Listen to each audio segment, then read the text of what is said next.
Hi, everyone. Welcome and good evening. My name is Lauren Artilles, and on behalf of Harvard Bookstore, the Harvard University Division of Science, and the Harvard Library, I'm honored to introduce this virtual event with Kevin Davies, presenting his latest book, Editing Humanity, The CRISPR Revolution and the New Era of Genome Editing, in conversation with Andrew Berry. I hope you're all well and safe on this yet again snowy day. Thank you so much for joining us virtually. Tonight's event is the latest installment in our Harvard Science Book Talk series, which works to bring the authors of recently published science literature to our Cambridge community and beyond. Our busy spring schedule is underway, and coming up next in the series, this Monday, February 15th, we'll host journalist Elizabeth Colbert for her new book, Under a White Sky, The Nature of the Future. To learn more about this and other upcoming virtual events, you can visit harvard.com and sign up for our email newsletter or check out the page harvard.com/science for more info. We also have a Science Research Public Lectures YouTube channel where you can view previous talks that you might have missed. This evening's discussion will conclude with some time for your questions. So if you have a question for our authors at any time during the talk tonight, click on the Q&A button at the bottom of the screen and we'll get through as many as time allows. In the chat, I'll be posting a link to purchase Editing Humanity on harvard.com, as well as a link to donate in support of this series and our store. Your purchases and financial contributions make events like tonight's possible and help ensure the future of a landmark independent bookstore, so thank you. Thank you to our partners at Harvard University, and thank you to all of you for showing up and tuning in support of authors, publishers, indie bookselling, and especially for science, because it really, really matters in this difficult time and always. And finally, as you may have experienced in virtual gatherings over this past year, technical issues may arrive, and if they do, we'll do our best to resolve them as quickly as possible. Thank you for your patience and understanding. And now I am delighted to introduce tonight's speakers. Kevin Davies is the executive editor of the CRISPR Journal and the founding editor of Nature Genetics. He holds an MA in biochemistry from the University of Oxford and a PhD in molecular genetics from the University of London. And he's the author of Cracking the Genome, the $1,000 Genome, and he co-authored a new edition of DNA, The Story of the Genetic Revolution with Nobel laureate James D. Watson and Andrew Berry. In 2017, Kevin was selected for a Guggenheim Fellowship in Science Writing. Andrew Berry holds a degree in zoology from Oxford University and a PhD in evolutionary genetics from Princeton University. He was a Harvard Junior Fellow and is currently lecturer on organismic and evolutionary biology at Harvard. Combining the techniques of field biology with those of molecular biology, Berry's work has been a search for evidence at the DNA level of Darwinian natural selection. And in addition to co-authoring DNA with Kevin, Berry is the editor of a collection of the writings of Alfred Russel Wallace, the Victorian biologist who, with Charles Darwin, co-discovered natural selection. Tonight, they'll be discussing Kevin's latest book, Editing Humanity, which takes readers past the headline-grabbing sci-fi conception of gene editing to give the full story of CRISPR's development, from the front lines of research to the patients whose lives have been touched by the technology. Adrian Wolfson writes, "We cannot rewind the tape of life to see how we might have been and whether humans are inevitable products of evolutionary processes. But as Kevin Davies states in his lively and enthralling Editing Humanity, our unprecedented ability to engineer genomes rapidly and efficiently offers humankind the possibility of contemplating what we might become." Without further ado, I'll turn things over to our speakers. The digital podium is yours, Kevin and Andrew. Thank you, Lauren.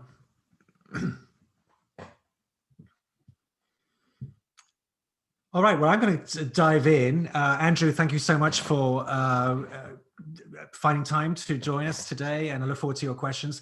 I would wait to be grateful until the end, Kevin, just in case things go really badly.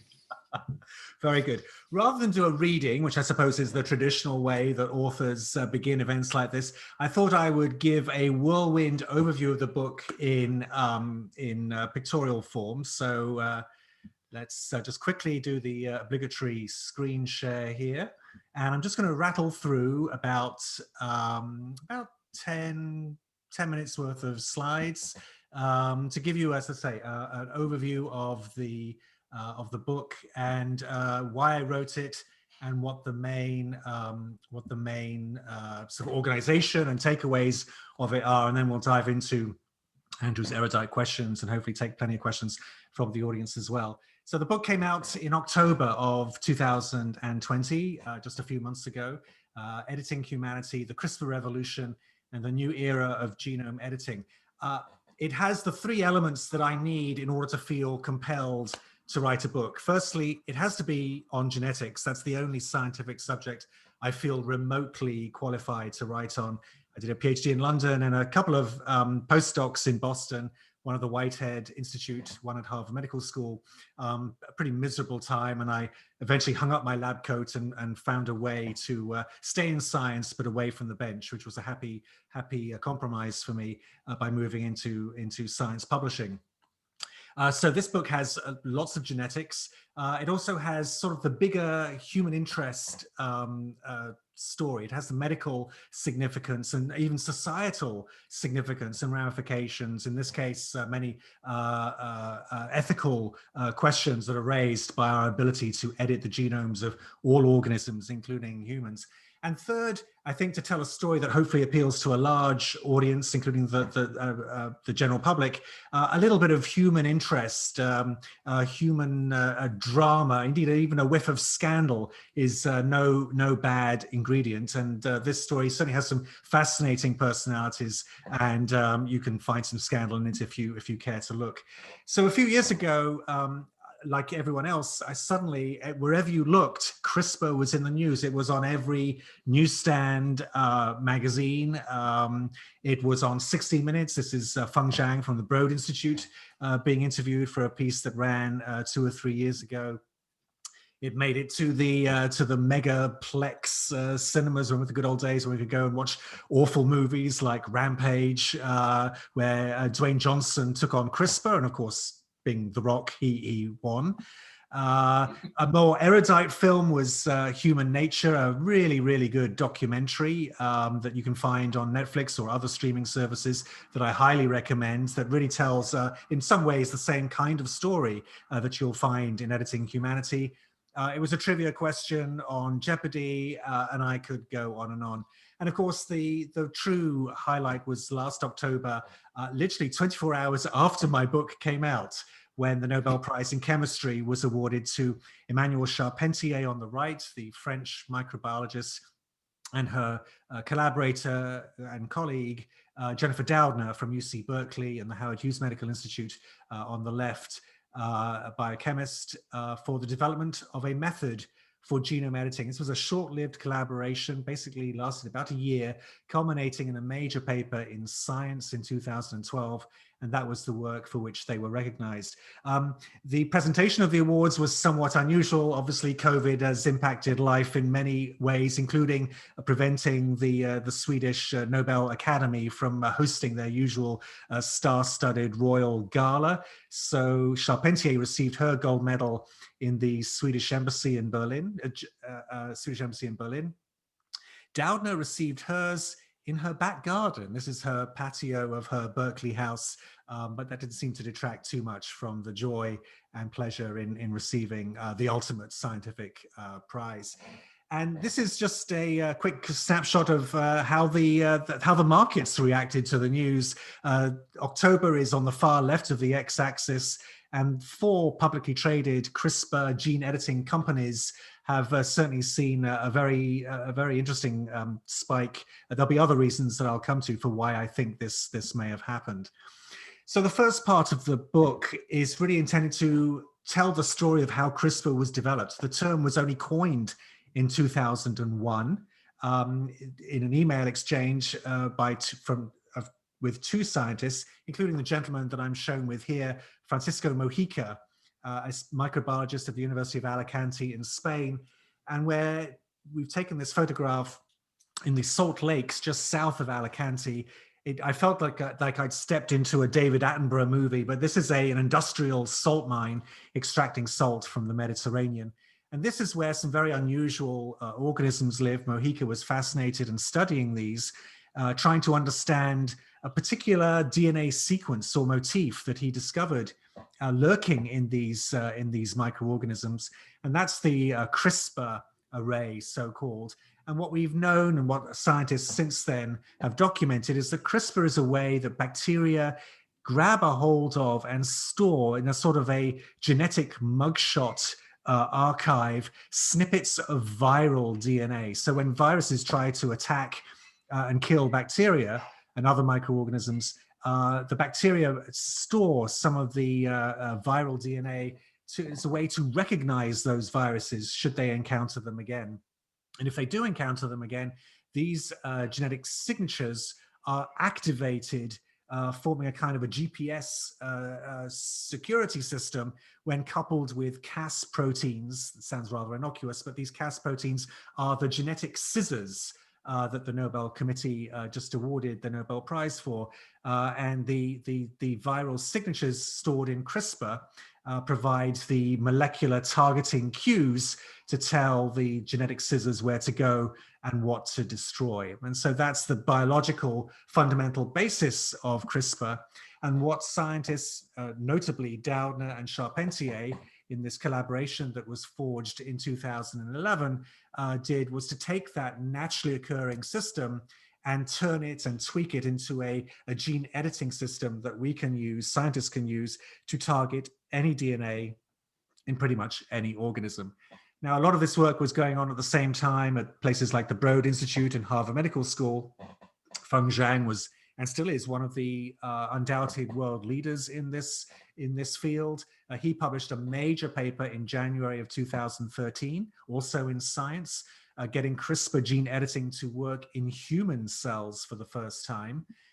George Church, a well-known scientist to many of you watching, did the same, essentially the same kind of work and reported it in the same issue of Science. And there were many who speculated, well, it was only a matter of time when CRISPR won the Nobel Prize. These two gentlemen perhaps may have thought, and many outsiders would have thought, that they perhaps deserved a share, because these were very important papers in their own right. But as you know, the Nobel Prize only has 3 seats to award, 3 medals to award for each specific prize. And in the end, I think many people would agree that they probably got the award just about right. This is a quick movie. I hope you'll be able to see this over Zoom, but this is CRISPR in action. This is the yellow blob is the Cas9 nuclease of CRISPR, shown attacking, targeting a piece of DNA, latching onto it, taking its time, and then making the cut that it is programmed to do by the so-called guide RNA, which is the one of the pivotal discoveries that Charpentier and Doudna's team made that resulted in the Nobel Prize. In the second part of Editing Humanity, I look at really what we're most excited about this technology. The most exciting application, at least for most of us, is in gene therapy. Can our ability now to edit DNA in human cells, in the human body, be used to for medical benefit? Gene therapy has existed as a tool for many decades, but it's had some turbulent passages over that time. Gene editing is a much more sophisticated way that we can actually fix and correct the DNA mutations that cause thousands of different genetic diseases. And the most powerful and exciting application so far that's been published just in December in the New England Journal of Medicine was from a team at CRISPR Therapeutics and Vertex Pharmaceuticals, both Cambridge, Boston biotech companies, in which they presented work going back now 18 months on a very brave and noble genome editing pioneer, Victoria Gray. She's been profiled. Many of you will have heard or read stories from National Public Radio chronicling Victoria's experience as she became the first patient in the United States to undergo genome editing for sickle cell disease, a devastating, debilitating disease for which there has been no cure. And the results on Victoria are positively amazing. It doesn't quite use those words in the New England Journal paper, but that's what most commentators have been saying. And I think it's a big reason for that surge in the valuations of all the CRISPR companies. They're not fixing the sickle cell mutation directly. It's an even cleverer trick than that. They're using CRISPR to inactivate an upstream signal in the gene expression pathway that allows a dormant gene called fetal hemoglobin to be reawakened in Victoria's cells which provides a more than capable substitute for the defective beta globin that is preventing her blood cells from transporting oxygen and therefore causing these sickle problems. It's a very exciting time for gene therapy. Many other gene editing clinical trials are getting underway, but it begs the question: how do we make this therapy, for all of its excitement, how do we make this equitable and democratically distributed to the people who need it? Because in this country, the latest gene therapy drugs that are being approved are literally come with price tags of $2 million or more. Such as this one from Novartis. And while, of course, these companies need to be compensated for their industry and their invention and the R&D, this is expensive work to conduct, but we've got to find a way to make the pricing a little bit more affordable than literally millions of dollars for these life-saving therapies.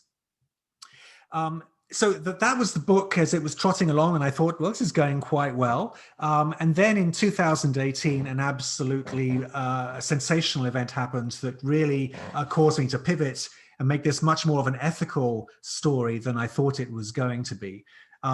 We've been reading reports about gene editing and design of babies for several years in 2015, 2016. That was when several groups, mostly in China, began reporting and publishing experiments on human embryos, not to implant these embryos, but just to study the sort of the mechanics of gene editing in those embryonic cells. A paper in Nature a couple of years later from Shukrat Mitalipov in Oregon started to raise the specter that maybe we're getting warmer. We're able to now fix disease mutations in embryos. Surely this is just a matter of time before somebody goes the next step. And indeed, that happened probably far sooner and far more dramatically than anybody might have suspected. This is He Jiankui, a young Chinese investigator who trained in America. He did his PhD at Rice University and a postdoc at Stanford before being lured back to China. He was very successful in his own right. He was launching companies and seemed to be seemed to be making a success in the genome world, but decided to have a go at gene editing, but literally taking these gene edited embryos and implanting them into pregnant women with the stated purpose of creating babies who were immune to HIV. One or other of the parents in these cases carried HIV. It was not an unmet medical need that needed fixing in this way, but it caused an absolute scandal and a sensation. These are scenes from the conference at Hong Kong where he first presented this work. There was a bullpen of literally hundreds of photographers.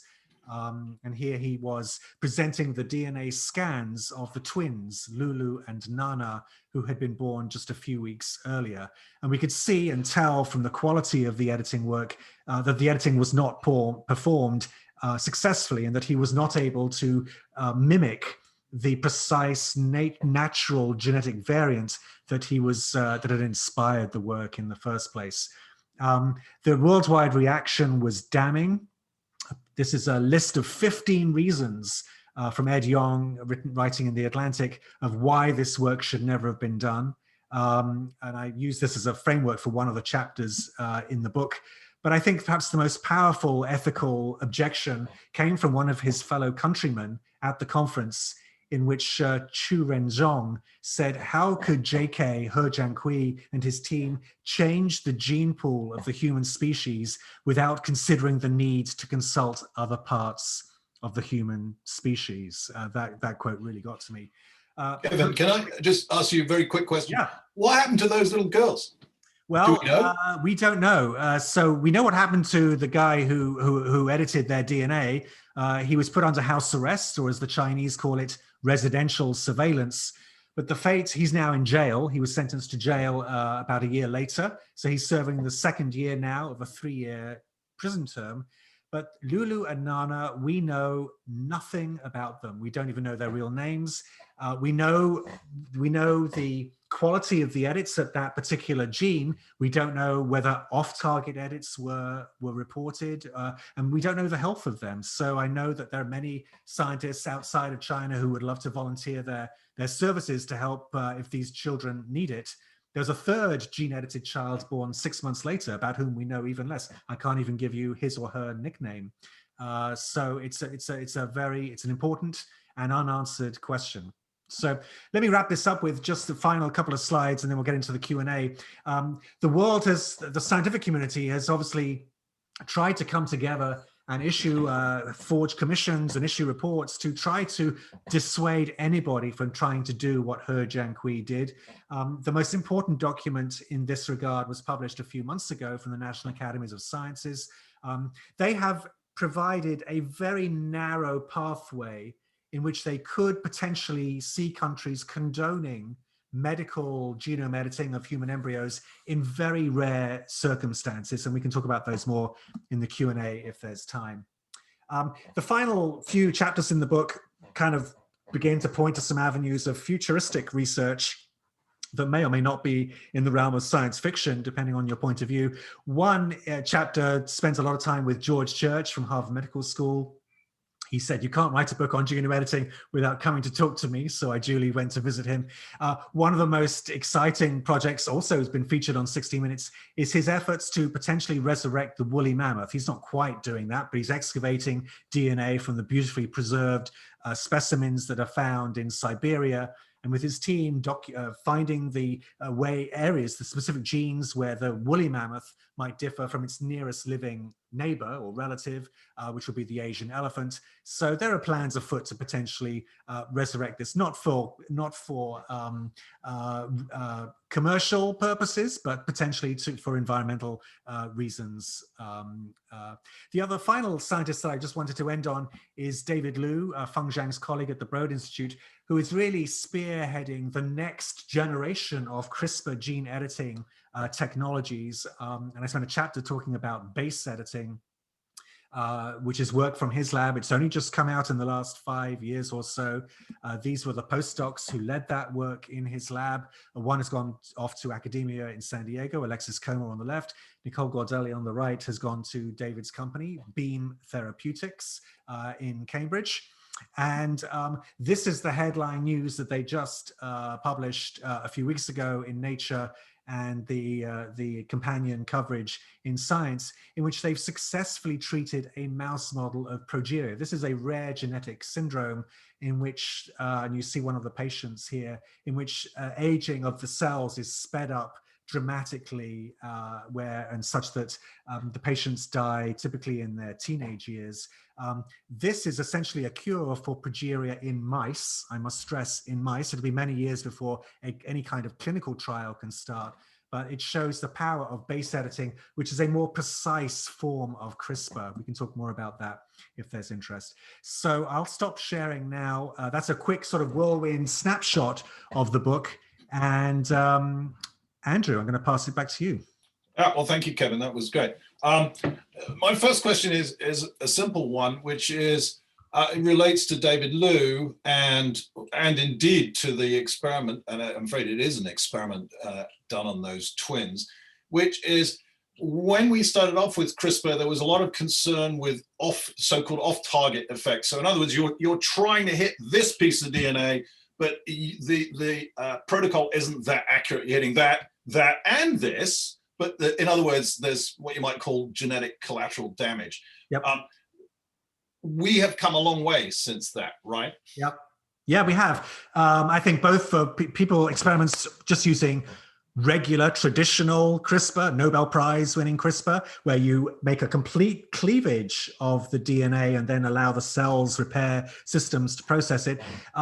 You've got to hope and plan and execute that the guide RNA that you're using is targeting just the one specific bit of the genome that you want to target and isn't accidentally finding a near complete match in another part of the genome where you could get, as you say, some collateral damage. I think the success in reducing that background noise has been significant over the past few years. And the beauty, or one of the potential advantages of base editing, is that you're not making that cleavage of the double strand, you're only nicking one strand. So it's a much more kind of finessed form of DNA correction that can, in principle, and the progeria case was an example of this, where you're just taking one typo in a mammalian genome and fixing that letter to go from an A to a T or a C to a G or whatever it might be.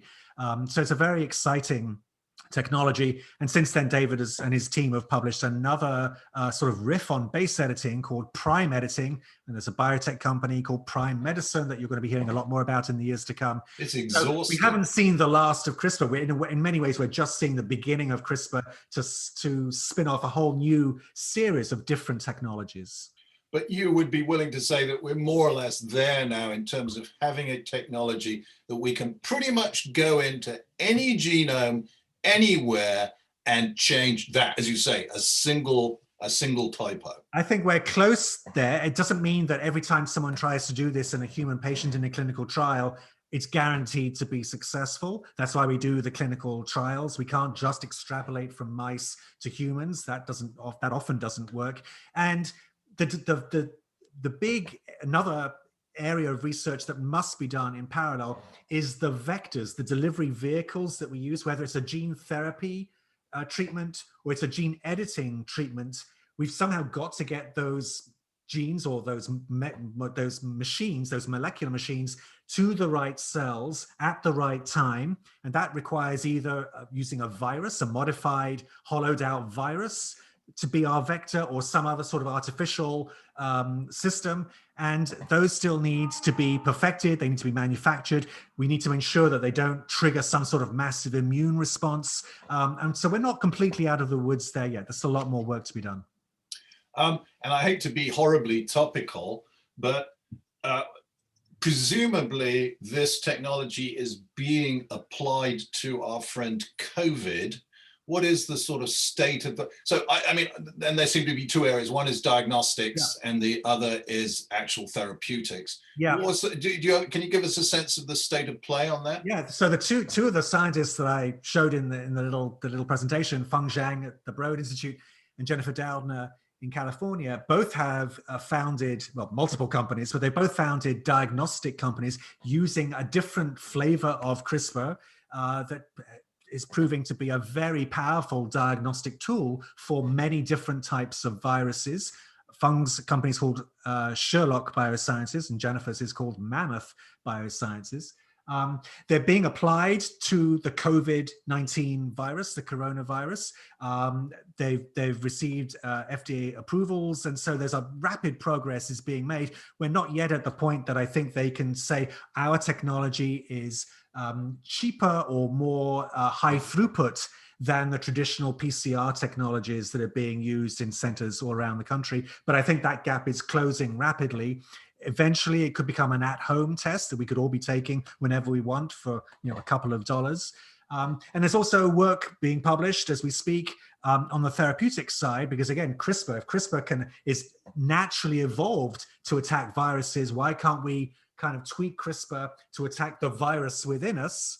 That would be amazing. A lot of work has to be done, however, to safely deliver this genetic scissors to just target a tiny little virus in our bodies and not potentially cause massive collateral damage. So I think in both cases, the diagnostics and the therapeutics, it's probably, we're not going to see massive success in treating COVID-19, but if COVID-23 comes around, then I think we're going to be hearing a lot. Oh, thanks, Kevin. That's a cheery. Okay, so you're saying we might have the tools for the next pandemic, and your prediction is a mere 4 years away. Well, you heard it here first. Yes, exactly. Okay, it's a super cheery note. Now, look, you've talked about, obviously, the important stuff is, I mean, with all due respect to George Church and his mammoths, the important stuff is treating human disease, and the story for the sickle cell disease is absolutely uplifting. Yeah. But that inevitably raises a question, and I mean, the term comes up in every discussion of this kind. What about genetic enhancement? It's one thing to fix something that's broke. what about using this technology so that my kid is smarter than your kid, or my kid can hurdle better than your kid? Yeah. Yeah, well, the report that I showed at the end of the talk there from the National Academies of Sciences took that question on board and asked if we are to sanction any kind of gene editing experiments on human embryos, under what circumstances should we do that? An enhancement was completely ruled out of the picture. The only scenarios they think are potentially worth talking about right now are cases where both man and woman in the couple who want to have a biological child are both suffer from a recessive disease. So in normal cases, a couple with a genetic disease that runs in the family would turn to pre-implantation genetic diagnosis and use that to biopsy embryos that have been created using IVF to be able to tease apart the embryos that carry the genetic disease from those that look healthy, and so that you would only implant the latter. But if both mum and dad have a condition like sickle cell disease or cystic fibrosis, by definition, they're both carrying 2 copies of the defective gene. So pre-implantation genetic diagnosis isn't going to work in that situation. Gene editing might. And so this commission, which had superstar scientists, including Eric Lander, the former Broad director, now Biden's cabinet level science minister, once approved, said, we think that could be condoned because there would be a medical justification. But so that's where we are for now. And I think there's widespread agreement. No one is really pushing, no one legitimately pushing for enhancement. But I do worry that somewhere there could be some form of medical tourism could pop up in some offshore locale out of the clutches of the FDA or the US government or something. And somebody may say, you know what, no one can touch me here. I'm going to offer gene editing. So case, so CRISPR cowboys is what you're talking about. Well, yeah, exactly. CRISPR cowboys. There was a Russian scientist who came to everyone's attention about a year ago named Denis Rebrakov, who wanted to perform CRISPR in a way similar to He-Jiankui, but to help a couple with deafness. So this couple, both members had a genetic form of deafness, and they wanted to have a hearing-enabled child. And he believed that he could use CRISPR to give them that result. Under the terms of this National Academy report, genetic deafness would not be considered a sufficiently compelling medical reason to perform gene editing.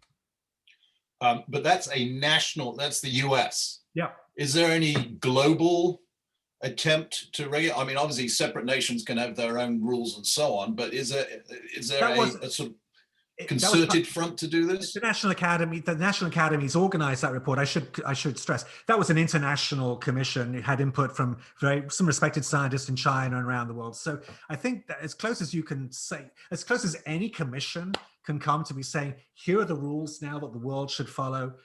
That's what that report did. But they're not fine. But they're not rules. They're guidelines, right? Right. Sure.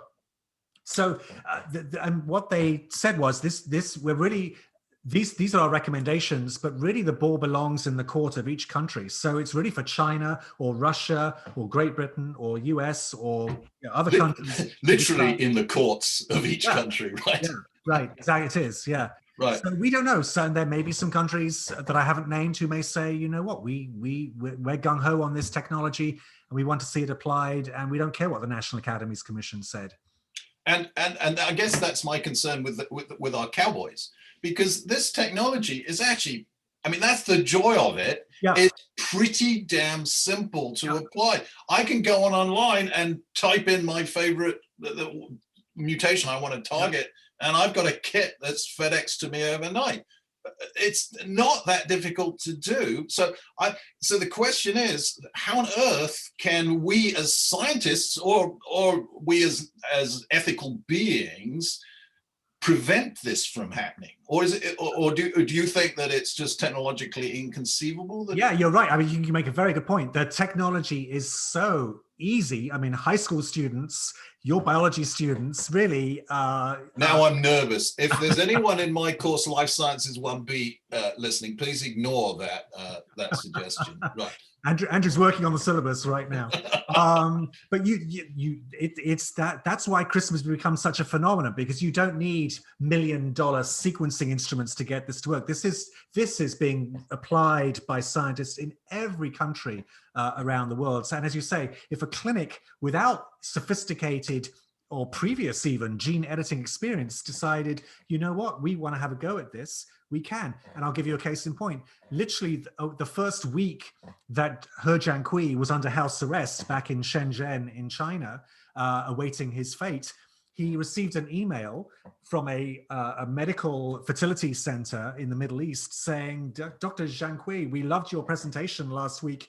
We would love to hear if you are offering any courses to allow us to learn how to perform that technology. So we know that there are interested parties that are not necessarily, listening in on every word that the National Academies has to offer on the subject. Moving on, so one of the things that struck me in reading your book, which, by the way, and I'll do, you said you'd buy me a pint if I did this, so buy it, people, it's fantastic, is the cast of thousands. So this is a sort of canonical case of how science is done. There are lots and lots of people adding pieces to the jigsaw puzzle. There's lots of people standing on various giants' shoulders and so on. What is, and maybe you don't want to go on record with this, what's your feeling about that we've got Doudna and Charpentier get the big pat on the back from the Nobel Prize? Now, you're right, you can only award 3 at a time. You could have done 2 prizes, which would have been, medicine and physiology and chemistry. So there's a grant. You could have brought in 6 people. I mean, so obviously I don't want you to address the issue, is this sort of prize culture that we have in science worthwhile? And that's another debate. Yeah. But do you really think that people were seriously stiffed in this process? Yeah, well, I think there, certainly I can sympathize if 1 or 2 people have felt, perhaps because they've been hearing it from their colleagues or from the press in their countries, that they have a shot. And so there's a couple of names in particular that come to mind. One is Mojica, who published the first, it was a very important stepping stone in the CRISPR story. He was the first person to say, CRISPR is a way that we capture virus DNA signatures. So that was hugely important. And coming from Spain, the Spanish press were really very much in his corner, really hoping he would win it. When I spoke to him just over a beer, just an hour after that photograph was taken, he was surprisingly conflicted about it. And I asked him, what does he think about the media attention that he gets in his home country and all the prize speculation? He said, I hate it. I hate it. I just want to be left alone to do my work and go home to my wife. So that was great. The other guy who was seriously being considered was Virginijus Šiksnis, easy for me to say, a Lithuanian biochemist. And the reason I throw his name into this conversation is that 2 years earlier, the opening chapter of the book begins here. I was in Oslo for the presentation of the Kavli Awards, a very prestigious scientific prize in its own right. And it was Doudna, Charpentier, and Šiksnis. Šiksnis had published a story very similar in many respects to the Doudna-Charpentier story in 2012. But interestingly, and having worked on many journals, I know this, I've been part of these decisions many times in my career. The journal of first choice, which was Cell, formerly based in Harvard Square, rejected his paper in the spring of 2012. And by the time it was resubmitted and published 6 months later, it was pretty much an afterthought, because everyone was starting to jump on and react to the Doudna-Charpentier paper in Science. So Virginijus can feel a little bit hard done by, I suspect, but he's got some great patents. He's doing just fine. Okay. Final question from me before we segue into questions from the audience. There's this phenomenon, and George Church is a name associated with it again, of gene drive, which is a CRISPR technology which sort of allows a chosen piece of DNA, so to speak, to increase in frequency through a population, so it's basically passed on each time individuals breed. Now, obviously, the efficiency of this depends on the generation time and so on, but there are ongoing experiments in an attempt to control mosquitoes, for example, in Florida.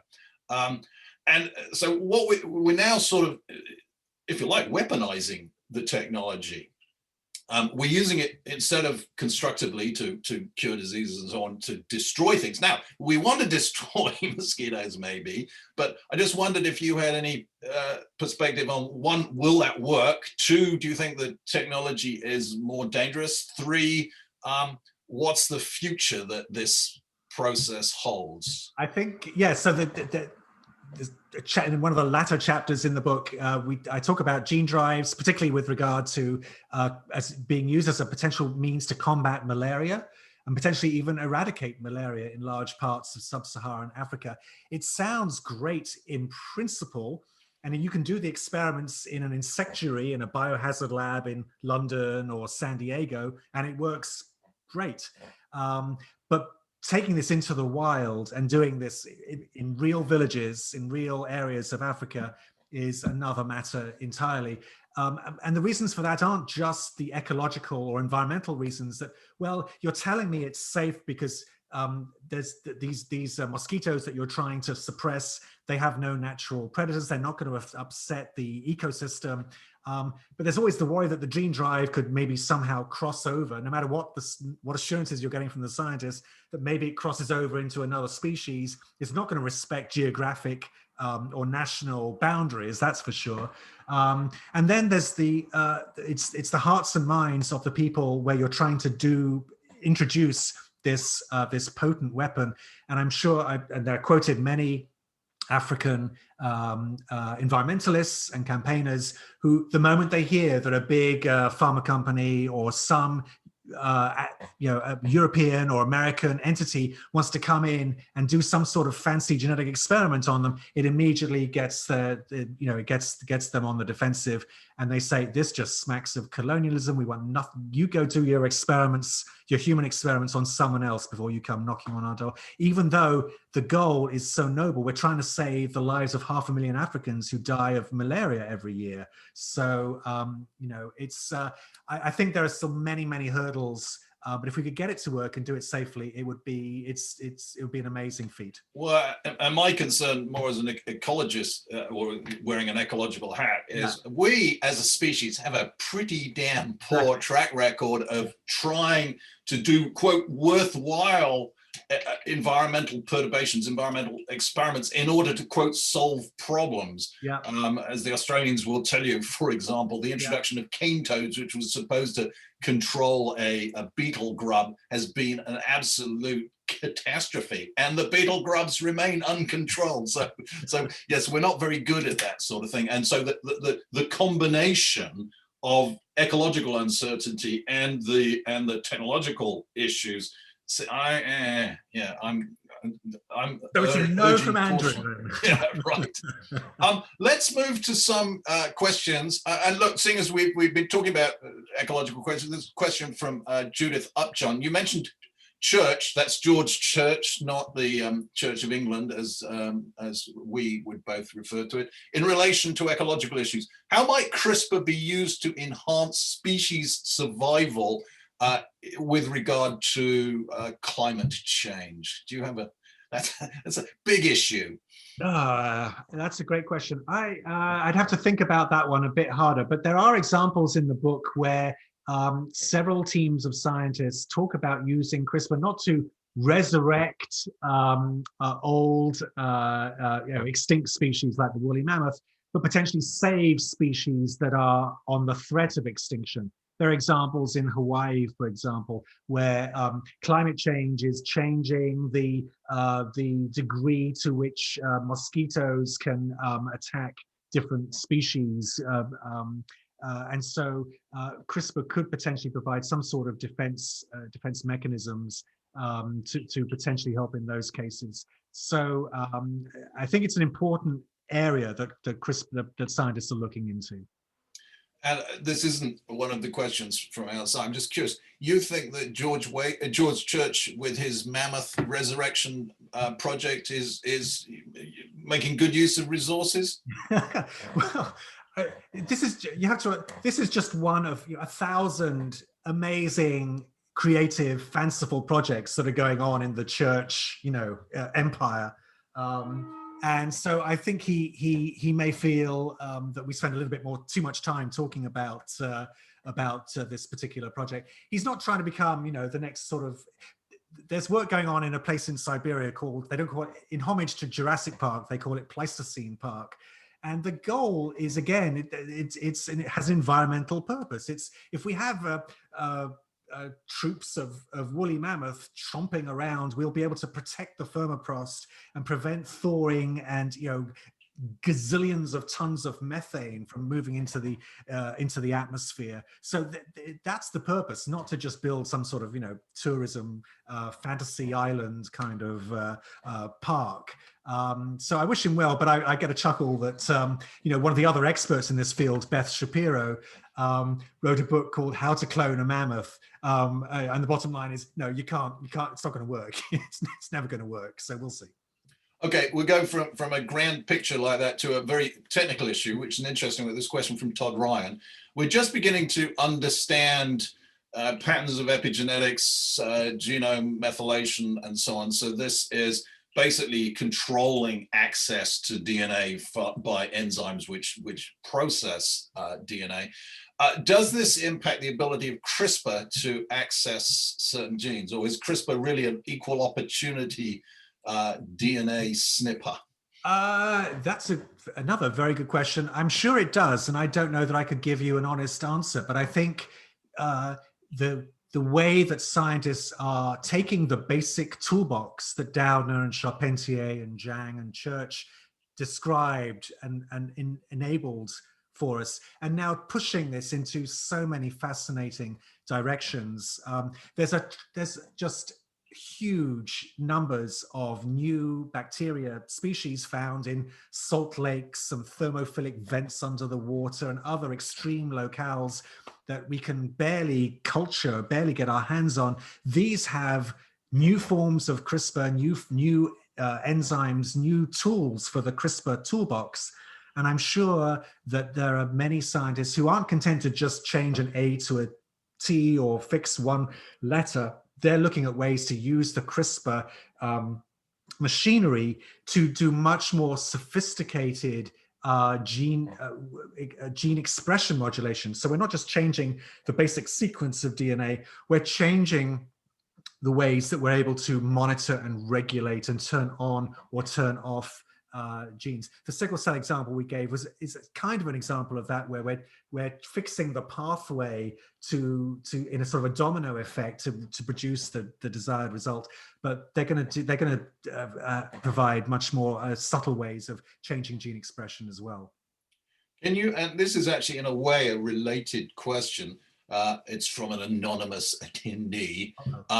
Can you discuss CRISPR in cancer research and treatment? Well, there's been some, again, CRISPR's being used in conjunction with the CAR T therapy. There was some big papers in Science just last year. I remember the cover that said human CRISPR, and this was work from Carl June's group at the University of Pennsylvania. So CRISPR is being applied in a very small number of patients in very early days, and I think it will become an important component in the long-term success and evolution of CAR T therapy, which is, of course, providing tremendous hope in many forms of cancer. So I think it's very promising, but it's cancer, and there's no easy fix against cancer. Right. And this is from Sakiko Miyazaki. Even if safety is ensured, we've done a really good job of ensuring the safety.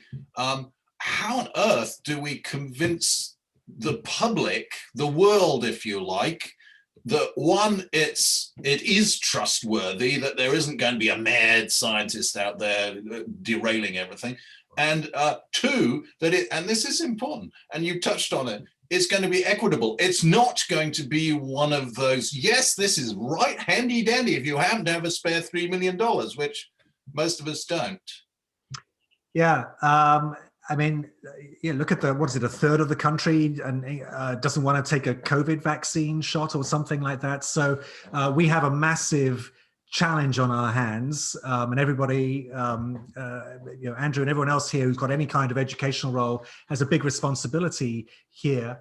And CRISPR is, it's going to be part of that. It's going to be important to profile and showcase the bravery and the health and success of women and people like Victoria Gray, who will be, I think Victoria Gray will become as well known as somebody like Louise Brown. I mean, she's going to go down in history as one of the true medical pioneers. Louise Brown, the world's first test tube baby, in case I left somebody scratching their head there. So I think that's going to be important that we learn from those sorts of examples. But I'm struck that, applying CRISPR, it's going to be, for all of the hype and all the excitement that you can probably hear in my voice, it's still, there's 7,000 genetic diseases with patients who want to be treated before we even start talking about more complex genetic conditions like heart disease. And then that's why I threw in the slide about the cost of gene therapy. I think this is a real worry.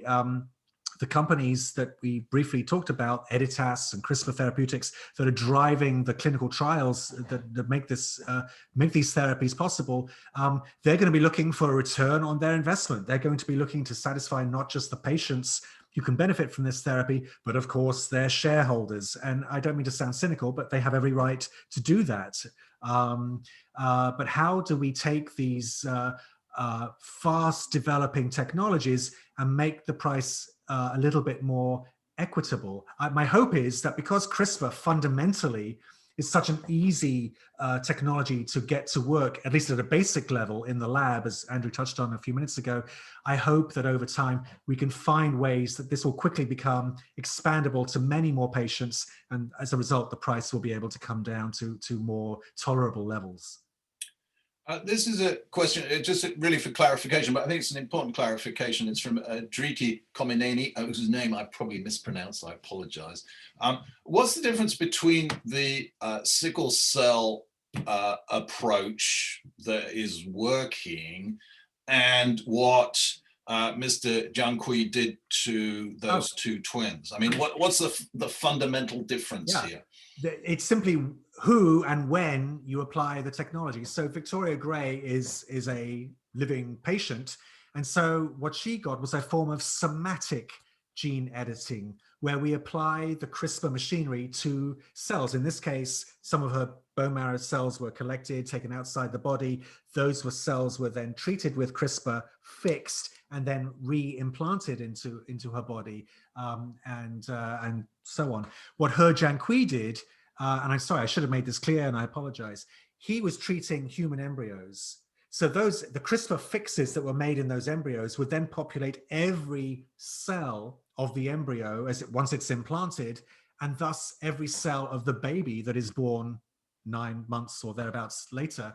Thus, the scandal around Lulu and Nana is that not only had he attempted to fix every cell in their body, but those genetic fixes, those edits, are now will now be passed on to their future children if they have future children. So he was literally playing God and tinkering with the gene pool. Okay, only 2 twins or 3 babies total. You may say, well, what's the fuss? But he crossed a red line there that nobody had crossed before, and we as a society have to figure out whether that's something we ever want to see happen again.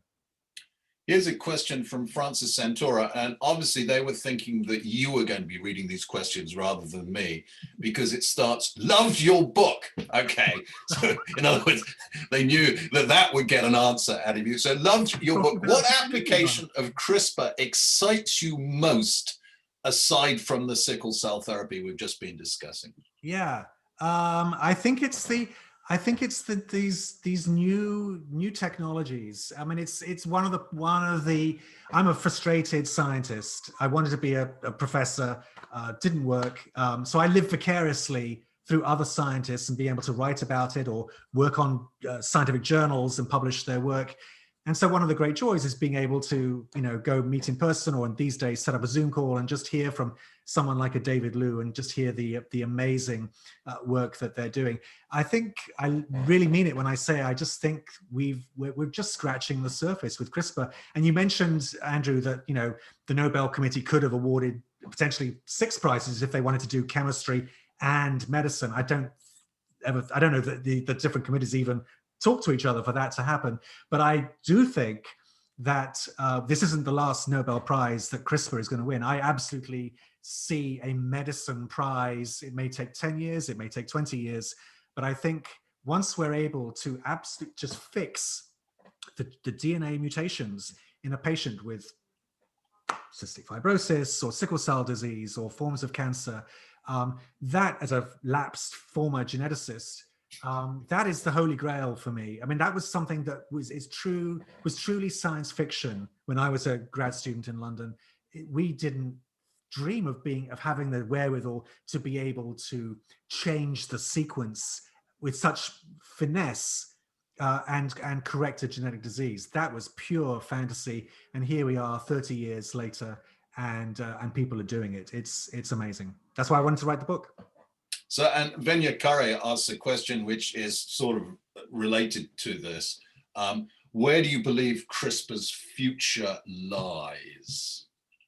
I think what we haven't talked about is its use as a research tool. It is just becoming, has become a ubiquitous research tool, and it probably deserves a whole slate of prizes just on that alone. I think the medical applications are phenomenal. We spent a lot of time talking about that. What we haven't spent much time talking about is the applications in the plant world, and the ability to hopefully one day remove the stigma that many people have about GMOs and genetically modified organisms contaminating our food somehow, which is nonsense, but many people believe it. If CRISPR can somehow supplant GMOs and be shown to be safe and not leave the residual gene that may otherwise. But it's just another GMO. Well, right? that's how I think that's where we get into a very interesting debate, which we'll have to save for another day, as to it's a gene edited plant, technically different than a genetically modified organism. You may say yes, I may say no. You say tomato, I say tomato. But these are debates that are going on in the courts now, and these have massive real world ramifications as to the regulatory approval process that scientists and companies in different countries and different continents have to go through. So we hope that this is an amazing technology. It would just be such a shame if politicians and courts of justice and the bureaucrats prevent us from using this after all, we're trying to feed the planet here. So we need to do it safely and responsibly, but let's at least give it a shot. Okay. So you see agriculture as a really serious part of the. I think if you are having a more informed guest like Jennifer Doudna or my boss at the CRISPR Journal, Rodolphe Barangu, or many other CRISPR scientists, they would say exactly the same thing. I'm really just parroting what they say. Well, but it's the medicine piece that which is most immediate and most compelling, I think. I think so too. I don't pretend to be a plant geneticist and barely remember trying to pretend to be a human geneticist. But as I say, I think there are companies, and the beauty of being at Harvard and seeing all of these great scientists and all these companies and biotechs grow up. Every month there's a new CRISPR company taking root in Kendall Square or other parts of Cambridge or the Seaport area, all with fantastic imaginative plans to treat heart disease or other groups of genetic diseases. So in Boston and in Cambridge, you're really at the epicenter of this. It's an incredibly exciting time. I don't know if we have time for one more question. Lauren, do you want to pitch in on that? Yeah, we could do one more. One more question. Okay, which is the court cases. So there's a lot of, as you pointed out, there's a lot at stake commercially, right? what's your prediction, or and so there has been this this boiling under court case, sort of bi-coastal court case. It's essentially the Broad Institute versus UCal Berkeley. What's going to happen? So you think I'm going to go on record right now and give you a prediction? I thought I'd catch you just at the end, Kevin. Yes. I'd never work in this town again. And I think the reason I can get out of that one is that I think even the experts, and I spent a lot of time, there's a chapter in the book that tries to recapture the patent saga, and it is a saga. They'll make a TV movie out of it one day, I suspect. And I do that through the eyes and lens of a real patent expert named Jacob Shurko, who's now at the University of Illinois. And even he's been surprised by some of the rulings and some of the twists and turns in the plot. I'll push back a little bit on the framing of the question, because while this is important for the traditional CRISPR-Cas9 technology, what we're seeing happen over time as other technologies, base editing, prime editing, other Cas enzymes, Cas12, 13, 14, the patent, the significance, the global significance of this patent dispute that's been rocking and rolling for 7 or 8 years now, is maybe slowly starting to diminish, because base editing is a completely different sort of set of patents and licenses. So people will still be hanging on this, and it will affect, which institute collects royalties. I do suspect perhaps eventually at the 11th hour, some sort of form of agreement will finally happen. I think most of the experts I spoke to for the book are surprised that the University of California and the Broad Institute haven't found a way to somehow bridge this, because the only people really getting rich off this are the attorneys, and that doesn't seem right. Doesn't seem right. Yes, no. And I think that's probably a good Seems place. Inevitable, but not. It's a good place to wrap it up. Don't pour too much money down the throats of the attorneys. Thank you very much, Kevin. That was supremely illuminating. This is, and I just want to emphasize, this is arguably the most important biological technology we have today. And you've just given us a fantastic introduction and also a vision for where it's going and what the future holds for it. We really appreciate that. Thank you, Kevin. It was fantastic. Thanks for the invitation. It was my pleasure. Thank you so much to both of you for this fantastic conversation. I feel like I learned a ton in an hour, and I hope all of you did as well. And thank you so much for spending your evening with us. Please learn more about this fascinating book and purchase Editing Humanity at harvard.com. And on behalf of Harvard Bookstore, the Harvard Division of Science, and the Harvard Library, all here in Cambridge, Massachusetts, have a good night, keep reading, stay warm, and please take care. Thank you guys. So much. Bye-bye.